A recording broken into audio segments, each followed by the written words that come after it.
Well, welcome back. As you remember, last time we began Unit 2, and today we continue on. And I hope many of you, or in fact I hope all of you, have listened to the lecture that I recorded last time and have used it, have become acquainted with the subject matter, because that's what you need to do in this course. Every unit we have a major passage which is very central, and as you know this time it's about the neighborhood watch. Now in your book you have some material about this, and let's look at this together. Neighborhood watch meeting, certainly from the passage you listen to, you realize neighborhood watch is an organization. It's a group of neighbors that get together. And we read here, last week there was a burglary in Nancy's neighborhood. Very important word for us. We'll discuss it in a few moments. The people on the street decided to form a neighborhood watch. This is their first meeting. A police officer is speaking. And that's what you listened to, what I recorded for you last time, and I hope you listened to. We have some backup here in the sense we have these pictures. This picture is the decal. Remember they talked about having a decal in your window, a sticker, something we call a sticker, and to also let the potential criminals know that you are protected. So these are some signs for the neighborhood watch. Now they have pre-listening discussion. Of course you have listened already, but we have some important vocabulary to discuss here. It says look up the meaning of the following word pairs. Neighbor, you see this down at the bottom here? Neighbor and neighborhood. I hope you know neighbor, the person living near you. Neighborhood is the area. We heard about Nancy's neighborhood. The second pair was burglar and burglary. Some of you have probably looked up this word already because it was in the passage. A burglar is a criminal who goes into your house to take things out. So he intrudes, he breaks in. The person is a burglar, the crime is burglary. Okay? Unfortunately, in this passage we have a lot of crime because we have a police officer talking about safety. The next one is also about criminal, the man, and the crime. Robber and robbery. Again, a matter of stealing things, but here the person does not necessarily break into something. Someone can rob you on the street.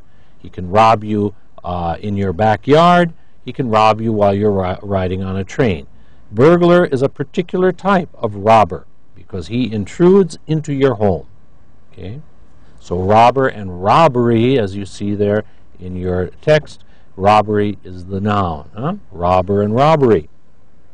And then we have the use of crime and as a countable or uncountable. Crime, uncountable, is general. We might say that in the last 10 years there has been a rise in crime. But if we speak of individual ones, then it would be crimes such as burglary, robbery, murder. Those are then crimes. Many times in English we have the same word. It can be used collectively, uncountable, or individually. Okay, and so that is an example of that. Okay, then we have thief and theft. Again, thief the person, theft the crime. Theft, again, general. Robbing and being a thief or being a robber is basically the same thing. So robbing and stealing, the crime, theft or robbery. We have some general discussion questions. Is there much crime in the area where you live? I hope not. Unfortunately, in the world, crime is generally increasing, but I hope that you're one of the lucky people to live in a safe area. I think we live in a rather safe country, so I think really this is not such a problem for us.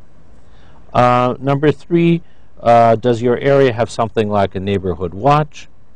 Well, we live in a country where people generally interact a lot, so probably you don't need the neighborhood watch as much as in some countries. But I haven't heard of it here.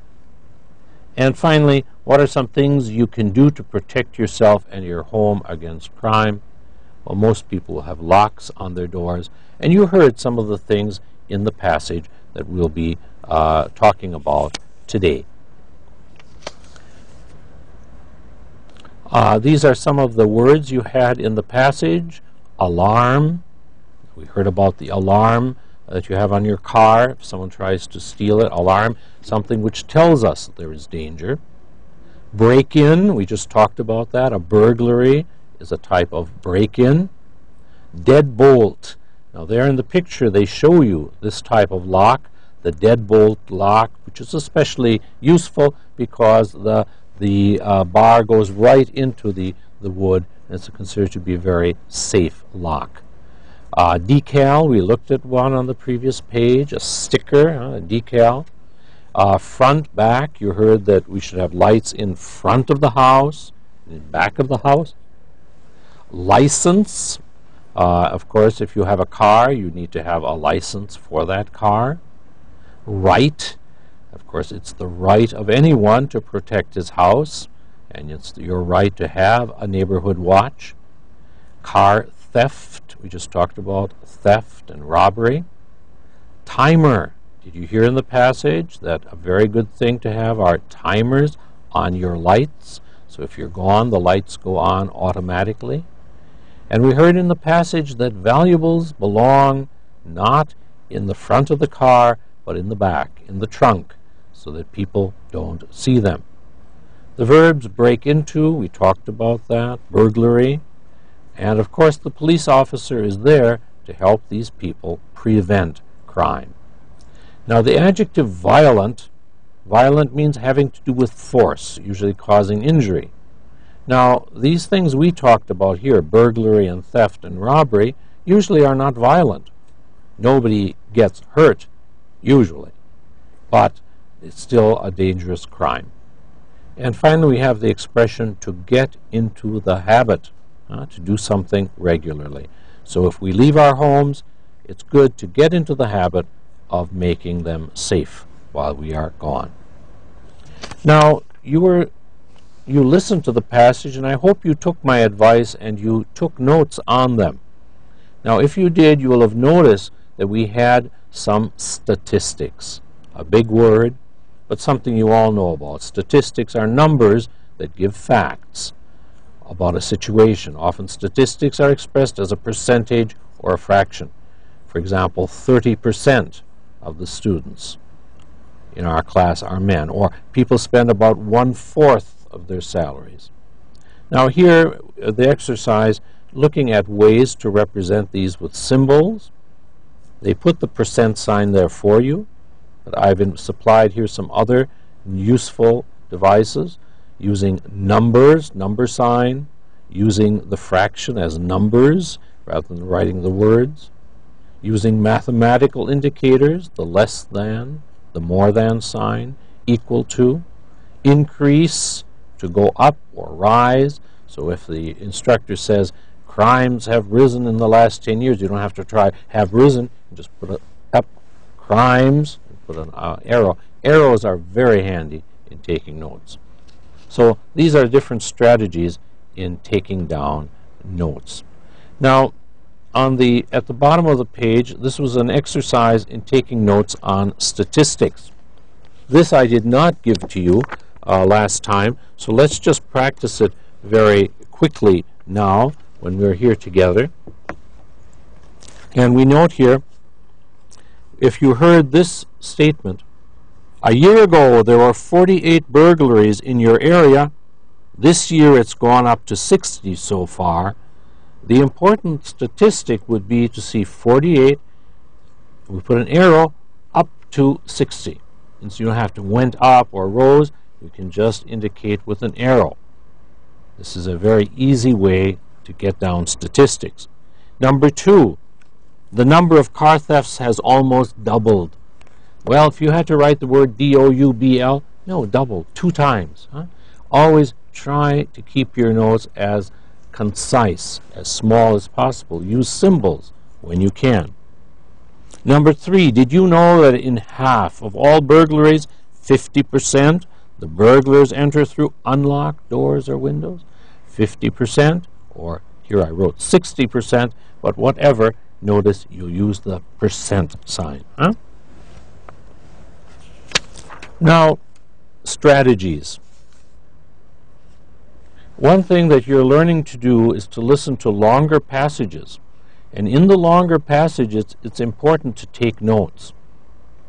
Now, strategy, transitions, connecting words.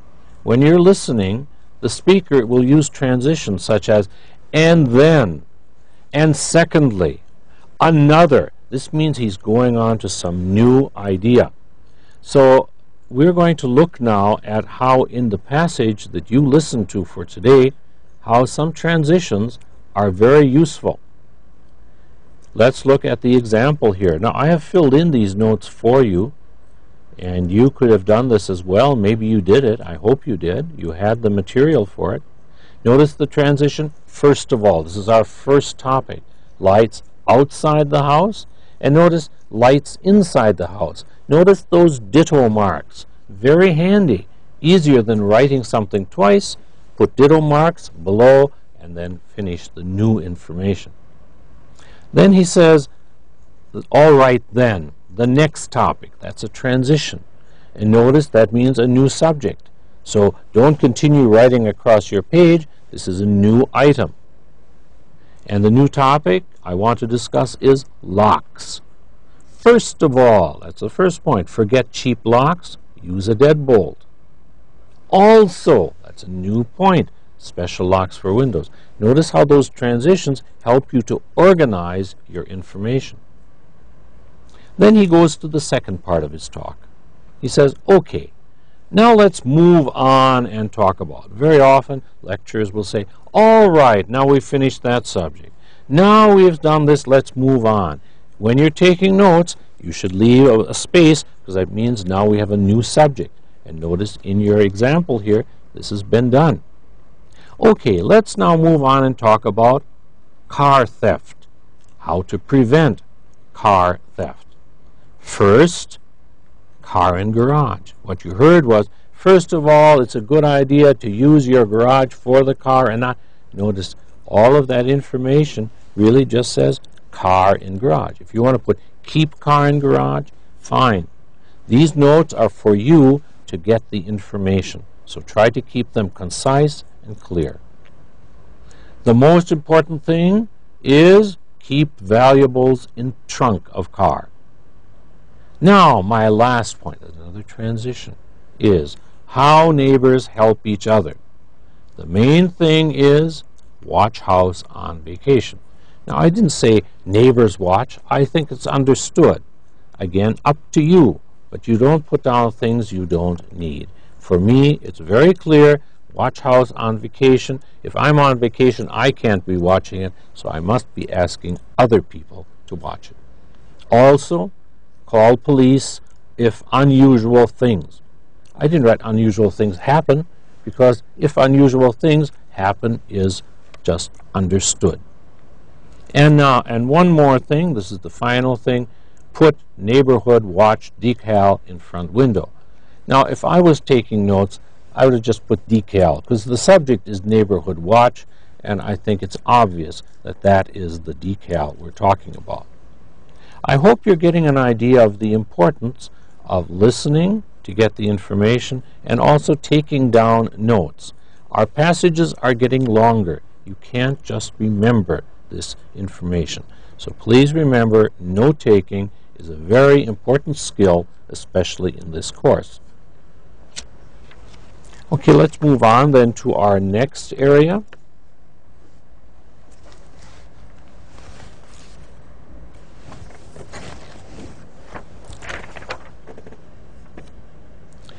The first question here, how many ideas did the speaker discuss? Well, remember he said, first of all, locks, and also about the lights. Then he went on to car, making that. Then about this. So really three things. We had the transitions. First of all, then finally. Three basic areas. The house, the garage, and the neighborhood. So those are important things to note, because if you do that, when you take the notes, when you look back at them, it's easy to find the information. Where are some of the transitions? We went through that just a few moments ago. When you take notes, should you write transitions in your notes? Probably not. But if a lecturer says there are 3 things, not bad to put a 1 and a 2 and a 3, or an A and a B and a C. But really, your transitions are going to be marked by spaces. Remember, you saw how you keep spaces for the different areas of your notes. Now, it says here, taking notes. Following are sample notes on the police officer's suggestions. Note that they do not contain transitions. Instead, the relationship among main ideas is shown by underlining, indenting, and listening. So here we see that point that you don't need to say, then this, and first of all, and after that. That is obvious if you have taken good notes. Notice here, very little crime in neighborhood, but burglaries up. Last year 48, this year 60. We don't have to say after that 60. First there was. It's very clear. Last year, this year. Car theft. So notice these transitions are not necessary. Let's look at the continuation of that. The same thing here. The locks. You can have a look at these at more detail later, but you see how it is not necessary to say and then and after that and so on, because it will be clear from the progression of your notes. Okay?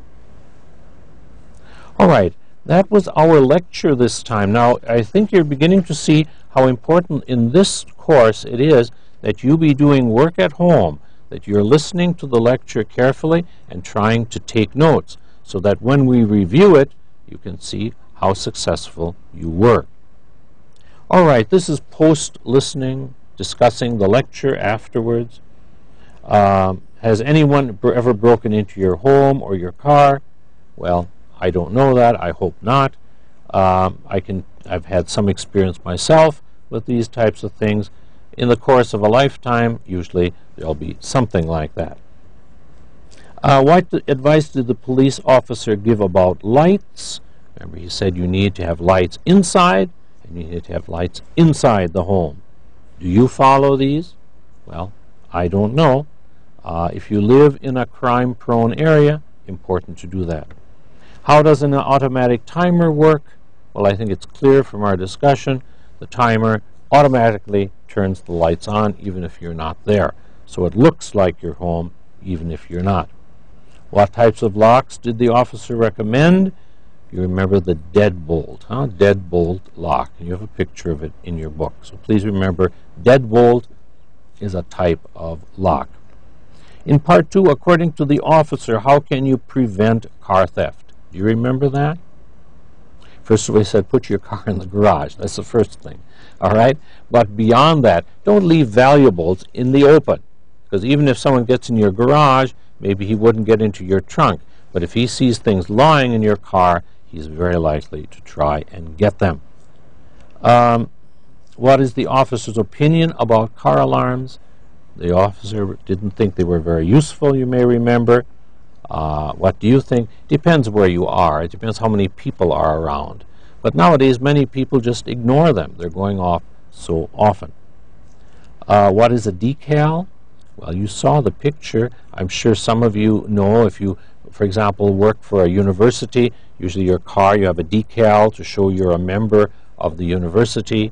Some people put decals to show the football club they belong to. Something you stick, usually on the car, sometimes on the glass from the inside, sometimes on the outside. A sticker, a decal. So a good word to know. How do people in the neighborhood watch help each other? Do you remember that? They watch the homes. They call the police if something's suspicious. That's how they help each other. Neighborhood watch. All right. I think now we've discussed a lot of crime. You're maybe getting tired of hearing about crime. And so I think maybe it's good now we move on to our context for this unit. Part 3, strategies for better listening and speaking. Contexts are very important. They will be on your final exam. You have to be able to listen and make decisions according to what you hear in a context. Here we have 3 contexts. Listen and see if you agree. Beginning of conversation. Manager. Yes, who is it? It's Donna from 206. I've got a check for you. Oh, it's you. Do you know it's the 5th of the month? Yes, Mr. Bradley, I'm sorry. I know it was due on the 1st, but my grandma got sick, and I had to go out of town suddenly. Now, who is the person receiving the money? A neighbor, the apartment manager, Donna's father, a repairman. Now, we had some clues that allow us to choose B, the apartment manager. First of all, she wants to pay him money. She says there was a due date, a date by which she had to pay this, and she's apologizing that she was out of town. So the best choice is the apartment manager. How did you know that? From the context. Let's go to the continuation of this context. We know he's a manager, apartment manager, or apartment supervisor, sometimes we say. The manager says, look, my job as manager here is to collect the rent on the 1st of the month. If you're late again next month, you'll have to look for another place to live. Okay, Mr. Bradley, but look, while I'm here, I need to talk to you about a couple of things. Yeah? First, about the cockroaches. They're all over the kitchen again. I'm sick of them. Have you used the spray I gave you? It's no good. I need something stronger to kill those terrible bugs once and for all. Well, a problem in the apartment. Who will the manager probably need to call? We have 4 possibilities: a repair person, a painter, an exterminator, or a plumber. Now, I don't think if you have insects running about your kitchen, you don't need a repair person, you don't need a painter. Remember, a plumber fixes your bathroom pipes, so I don't think we need him, but we do need an exterminator. And at the bottom of the page, they tell you an exterminator is a person who comes to get rid of, insects or mice or bad things, bad living things that you have in your house or your apartment. So that is the correct choice. And we should know it from the context. We heard about the cockroaches running about the kitchen, so I think exterminator is the choice. If these are new words for you, please add them to your vocabulary, okay? All right, let's go to the next one, number 3. Manager. Okay, I'll call the exterminator next week. Tenant. Next week? Last week you said you'd fixed the hole in my ceiling. You still haven't done that. I'm fed up with waiting for you to fix things around here. What can you guess about Donna's apartment? It's on the 3rd floor, it's in bad condition, it's in a good neighborhood, or it's cheap. Now, the best choice is it's in a bad condition, because you heard there's a hole in the ceiling. Now, if there's a hole in the ceiling, that's not very good condition. Doesn't sound like a place where you would like to live, I think. All right, those were our contexts. I hope you see the procedure with context. You listen, you understand, use the clues in your passage, and now we're going to move on to the next page, to page 45. Let's continue. This is different here. We have a different situation, and this is a different point that's being made here. This is not so much about the information as about the intonation. You remember intonation? We discussed that last time. There's a difference if somebody says, I'm coming tomorrow, or I'm coming tomorrow, I'm coming tomorrow. These are different intonations, and they give other meanings. So please listen to the intonation now in this conversation. So you're using intonation to decide which of these is the best choice. He thinks it's funny, he's surprised, he's angry, or he's happy.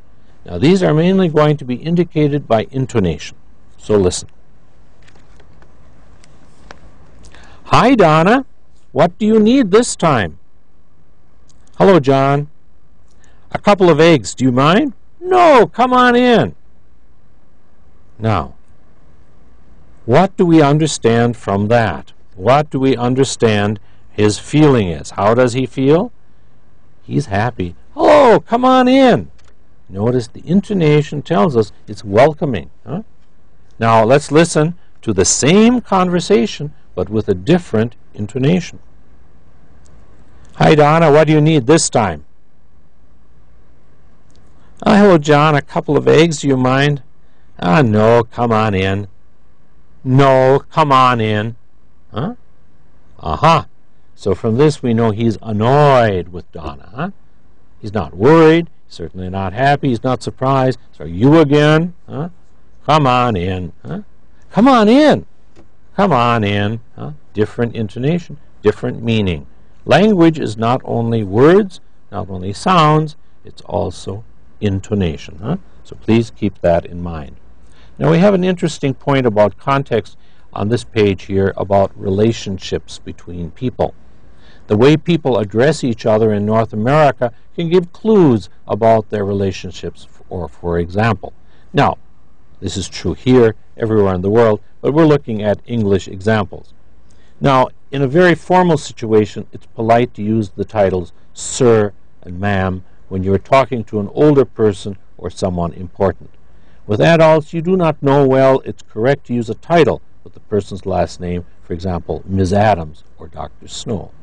So if you hear someone say, excuse me, sir, that either means that this person is very important to him, or he's a worker someplace and he's showing respect. Huh?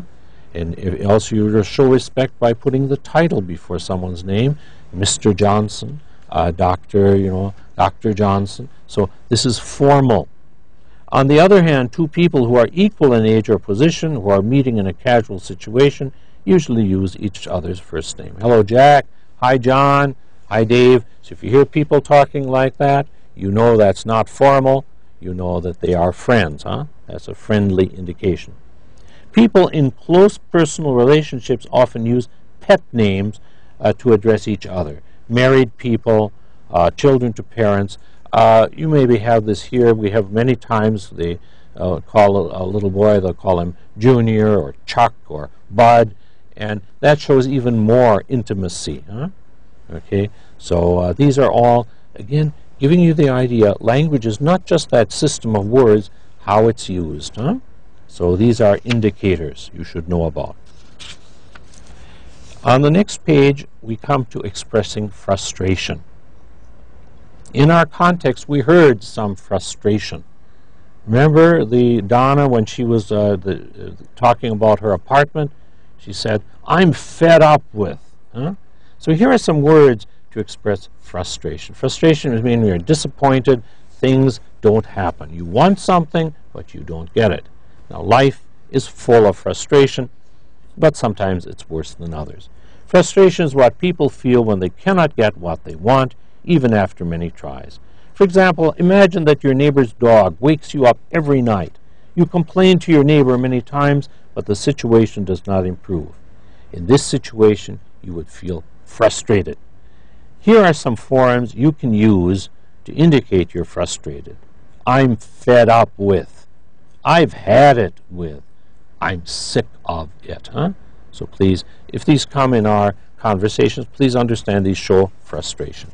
I'm sure you're not fed up with this class. I hope. I don't think so. I do hope very much that you're just the opposite of frustrated, and the opposite of frustrated will be very satisfied. I hope so. Hope you're progressing. Huh? Please remember, listen to the passages. Huh? All right. Now we have follow-up discussion. Here is some vocabulary that I do expect you to know about. Many of you will know this already. These are different types of people, different professions. In our passage, we had some of them. Remember, we talked about the exterminator coming. Huh? But here we have some others. The architect who designs the building. The cable installer. If you have cables being installed for maybe your computer or for your phone or something. Carpenter. Carpenter is the man who works in wood. If you need a table fixed or something, you go to the carpenter. Carpet cleaner can be a person or the machine. Electrician. Gardener. Painter. The phone technician, somebody to fix your phone. A plumber, we talked about that, dealing with pipes, bathroom or kitchen pipes. And the roofer Well, the man who puts the roof. Now, again, maybe this is not really very much here in Saudi Arabia, because but in Europe we have a roof on top, and so you have special covering. So the roofer is a special profession. Here, the roof is part of the house, whereas in the Western situation we have a roof above the house. A different situation. Wow! Am I going too fast? I don't think so. I'm sure you're following. You can always go back and listen again. That's the nice thing. All right, our task this time is to read a map. We saw a map last time. Now this is a little more complicated map. Now usually in a map we have a grid. We have a grid because here we have streets going this way and that way. Notice many times they're marked. We have 1st, 2nd, 3rd, 4th Avenue, one up the other. Going across we have streets, Main Street, Pine Street, Oak Street. Now what we're going to be looking at in this exercise is how we get from one place to the other using directions. Okay? Now, for example, we have here over here the letter X. The letter X marks our point of departure. And I'm going to read some directions, and you find out whether you agree with me where these are. Okay? So listen to the directions and see where you end up, and then we'll do it together. All right? So let me give you the first directions okay. You begin at X. Go 2 blocks west on 2nd Avenue. Turn left. Go down 1 block. What's on your left? I'll say it one more time so you can try doing it. You begin at X, go 2 blocks west on 2nd Avenue, turn left, go down 1 block. What's on your left? Well, how many of you found the department store? I hope you did, because you see, we went here west. You know, in a map, west is always on your left. So we're going west 2 blocks, then we turned left for 1 block, and so what's on your left? Department store. And that was really rather, they made it easy for you because there's nothing on the other side. So, so they made it easy. Once you got there, you didn't have to think whether it's left or right anymore. You just had to point to the department store. Well, I hope you all got that. Let's do another one. Let's begin this time at the intersection of Main and 3rd. Let me get you orientated there, because you have to understand when we say intersection. This is the intersection. We did this in the last unit. Remember, intersection where the 2 streets come together. So that's where we're beginning. Go 1 block south on Main. Then turn left. Go straight for half a block. What's on your left? Okay. I'll say that one more time. We begin at the intersection of Main Street and 3rd Avenue. Go 1 block south on Main, turn left, go straight for half a block. What's on your left? Well, here we are. Okay, what did you say? Oh, yes, public library. Good. I hope you did. I hope you said that. All right, here's where we begin. Notice we go south 1 block, we turn left for half a block, and there's the public library on your left. Simple, isn't it? We'll do 2 more, just for fun. Okay? Number 3. You have just eaten dinner at the French restaurant, which is at the corner of 4th and Pine. Okay? So find that French restaurant, corner of 4th and Pine. Go south on Pine Street to 2nd Avenue. Turn right. Go 1 block west on 2nd. Turn left. Go down Main Street for half a block. What's on your right? Oh, that was complicated. Let me do that again. You're finishing dinner at the French restaurant, corner of 4th and Pine. Now, go south on Pine Street to 2nd Avenue. Turn right. Go 1 block west on 2nd. Turn left. Go down Main Street for half a block. What's on your right? Well, I'll tell you, I did this beforehand, and I put down supermarket. And I hope that's right. Let's check and make sure that that's right. We begin here. Here we have the French restaurant, okay? And it says go south on Pine Street to 2nd Avenue. There we are, 2nd Avenue. Turn right. That means we're going this way. Turn right. Go 1 block west on 2nd. Okay? Okay, now we turn left. Okay, turn left. Go down Main Street for half a block. What's on your right? Supermarket. Okay, got that? I wish I could see how many got it. I hope all of you did. We'll do one more, just for good measure. This time we're beginning at the office building, and that's at the intersection of 3rd and Main. You remember intersection? Office building. Did you find it? Okay, there's our office building, huh? Okay, that's where we're starting out. After work, you decide to go shopping. So you're leaving work in the office building. Go 1 block east on 3rd. Turn left and go 1 block up Pine Street. Turn right. Go 1 block east until you reach Oak Street. What's on your right? Wow, a lot of turning. Let's do that one more time, beginning at the office building. After work, you decide to go shopping. Go 1 block east on 3rd. Turn left and go 1 block up Pine Street. Turn right. Go 1 block east until you reach Oak Street. What's on your right? Well, I'll betray the secret. I did this beforehand, and I found the bookstore. Did you find the bookstore? Let's make sure I was right. Okay. Here we are at the office building, and our instructions are to go 1 block east on 3rd. So that's 1 block east. Then you turn left and you're going to turn left, go 1 block up on Pine. That is Pine, yep, on Pine. Turn right, go 1 block east.